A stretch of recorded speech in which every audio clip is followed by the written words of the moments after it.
Galvodama apie savo mamą, tetą ar močiutę, ar prisimenate jų menopauzės ar perimenopauzės požymius, kurių tuo metu niekas jums nepaaiškino? Kai pagalvoju apie savo mamą, tetą ar močiutę, dabar jau matau dalykus, kuriuo anksčiau nesupratau ir niekas man jų nepaaiškino.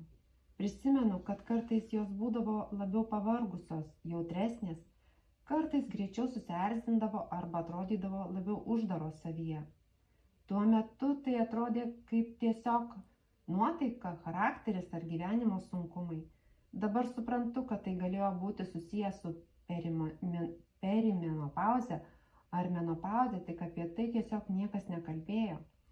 Nebuvo paaiškinimo, kas vyksta su moters kūnu ir emocijomis šiame etape. Ir man atrodo, kad būtent tas žinojimo trūkumas sukūrė daug nesusipratimų tiek šeimoje, tiek pačioms moterims su savim. Jeigu tada būtų buvę daugiau informacijos, galbūt būtų buvę daugiau supratimo, kantrybės ir mažiau tylos. Dabar tai matydama suprantu, kaip svarbu apie tai kalbėti garsiai, kad ateities kartoms tai nebebūtų kažkas nepaaiškinto ar nutylėto.